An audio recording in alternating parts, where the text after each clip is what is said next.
ഇന്ന് നമുക്ക് ചീര എങ്ങനെയാണ് പച്ചടി വെക്കാവുന്നതെന്ന് നോക്കാം. അതിനായി ഞാനൊരു പിടി ചുമല ചീരയാണ് എടുത്തിരിക്കുന്നത്. നമ്മുടെ വീട്ടിൽ തന്നെ ഉണ്ടായതാണ്.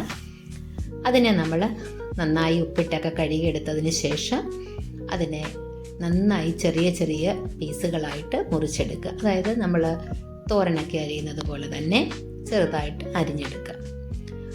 ഒരു ചീനിച്ചട്ടിയിൽ 1 സ്പൂൺ വെളിച്ചെണ്ണ ഒഴിച്ച് അതിലേക്ക് ചീര ഇട്ട് കൊടുക്കുക. ചീര നന്നായി ഇളക്കി കൊടുക്കണം. അത് അടിക്ക് പിടിക്കാൻ പാടില്ല. നന്നായി ഇളക്കുക. അങ്ങനെ ഒന്ന് വരണ്ട് കഴിയുമ്പോഴത്തേക്ക് അതൊന്ന് താന്ന് കഴിയുമ്പോൾ ഉപ്പ് ചേർക്കണം. ഉപ്പ് മൊത്തത്തിൽ ചീര കണ്ടിടരുത്, കാരണം കുറച്ചേ ഇടാവൂ.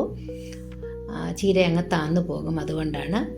അതിലേക്ക് എരിവിനായി ആവശ്യത്തിന് ഒരു 2-3 പച്ചമുളക് അതിലേക്ക് ചേർത്ത് കൊടുക്കുക. 1/4 ടീസ്പൂൺ മഞ്ഞൾപ്പൊടിയും ചേർത്ത് നന്നായി വഴറ്റിയെടുക്കുക.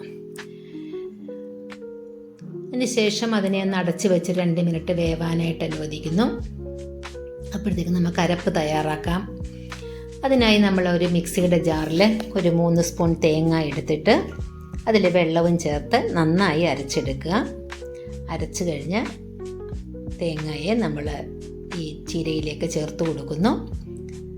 നന്നായി ഇളക്കി തേങ്ങയുടെ പച്ച കിടുന്നത് വരെ നമ്മളൊന്ന് ജസ്റ്റ് ഒന്ന് ഇളക്കി കൊടുക്കുക. ജസ്റ്റ് ചൂടായാൽ മാത്രം മതി, ഒത്തിരി വേവ് ഒന്നും വേണ്ട തേങ്ങ.